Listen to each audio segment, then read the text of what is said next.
ಅದೇ ರೀತಿ ಬಿರಿಯಾನಿ ಪೌಡರ್ನ ಯೂಸ್ ಮಾಡಿದೆ ಸಿಂಪಲಾಗಿ ತುಂಬ ಟೇಸ್ಟಿಯಾಗಿ ಚಿಕನ್ ಬಿರಿಯಾನಿ ಮಾಡೋದನ್ನ ನಾನು ಇವತ್ತು ಶೇರ್ ಮಾಡ್ಕೊತಾ ಇದ್ದೀನಿ.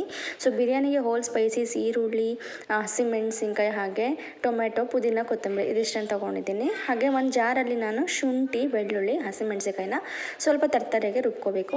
ನಾನಿವತ್ತು ಬಾಸುಮತಿ ರೈಸ್ 1 ಲೋಟ ಹಾಗೆ ಮಾಮೂಲಿ ರೈಸ್ ಅಕ್ಕಿನ 1 ಲೋಟನ ಹಾಕ್ಕೊಂಡಿದ್ದೀನಿ. ಇದು ಒಂದು 10 ನಿಮಿಷ ನೆನಿಬೇಕು. ಸೊ ನೀರು ಹಾಕಿಟ್ಟಿದ್ದೀನಿ. ಒಂದು ಕುಕ್ಕರಿಗೆ 1 ಸ್ಪೂನ್ ಎಣ್ಣೆ ಹಾಗೆ 1 ಸ್ಪೂನ್ ತುಪ್ಪ, ಹೋಲ್ ಸ್ಪೈಸೀಸ್ನ ಹಾಕ್ಕೊಂಡು ಹಸಿಮೆಣಸಿನ್ಕಾಯಿ ಹಾಗೆ ಈರುಳ್ಳಿ ಎಲ್ಲವನ್ನು ನಾವು ಹಾಕ್ಕೊಂಡು ಲೈಟ್ ಬ್ರೌನ್ ಆಗೋವರೆಗೆ, ಹಸಿ ವಾಸನೆ ಹೋಗೋವರೆಗೆ ಹುರ್ಕೋಬೇಕಾಗತ್ತೆ.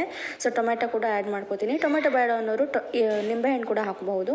ಇದಕ್ಕೆ ಪುದೀನ ಹಾಗೆ ಕೊತ್ತಂಬರಿನ ಆ್ಯಡ್ ಮಾಡಿಕೊಂಡು ಚೆನ್ನಾಗಿ ತೊಳ್ಕೊಂಡಿರೋಂತಹ ಚಿಕನ್, ಅರಿಶಿನ, ಉಪ್ಪು ಹಾಗೆಯೇ ಲೈಟಾಗಿ ಶುಂಠಿ, ಬೆಳ್ಳುಳ್ಳಿ, ಹಸಿಮೆಣಸಿನ್ಕಾಯಿ ಪೇಸ್ಟ್ನ ಹಾಕ್ಕೊಂಡು ಆನಂತರ ಇದನ್ನು ಒಂದು ಕುದಿ ಬರೆಸ್ಕೊಂಡು ನಂತರ ನಾವು 2 ಲೋಟ ಅಕ್ಕಿ ತೊಗೊಂಡಿರ್ತೀವಲ್ವ, ಬಾಸುಮತಿ ರೈಸ್ ಹಾಕಿರೋದ್ರೆ 3.5 ಲೋಟ ಹಾಕ್ಕೊಂಡ್ರೆ ಸಾಕಾಗುತ್ತೆ. ಸೊ ನೀರು ಕುದಿ ಬಂದಮೇಲೆ ನಾವೇನು ತೊಳೆದಿಟ್ಕೊಂಡಿರ್ತೀವಲ್ಲ ಅಕ್ಕಿನ ಹಾಕ್ಕೊಂಡು ನೀಟಾಗಿ ಕೈಯಾಡಿ ರುಚಿಗೆ ಉಪ್ಪು ಎಷ್ಟು ಬೇಕು ಇನ್ನೊಂದು ಸರಿ ನೋಡಿಕೊಂಡು ಆನಂತರ ಕುಕ್ಕರಲ್ಲಿ 1 ವಿಷಲ್ ತೆಗೆದುಬಿಟ್ರೆ ಬಿಸಿ ಬಿಸಿ ಆಗಿರುವಂತಹ ಚಿಕನ್ ಬಿರಿಯಾನಿ ರೆಡಿ ಆಗುತ್ತೆ. ಯಾವುದೇ ರೀತಿ ಆರ್ಟಿಫಿಷಿಯಲ್ ನಾವು ಪೌಡರ್ಸ್ನ ಹಾಕದೆ ಮನೆಯಲ್ಲೇ ತುಂಬ ಸಿಂಪಲ್ಲಾಗಿ ಮಾಡ್ಕೋಬಹುದು. ಸೊ ಯಾರಿಗೆಲ್ಲ ವಿಡಿಯೋ ಇಷ್ಟ ಆಯಿತು ಲೈಕ್ ಮಾಡಿ, ಫಾಲೋ ಮಾಡಿ ಅಂತ ಕೇಳ್ಕೊತೀನಿ. Thank you.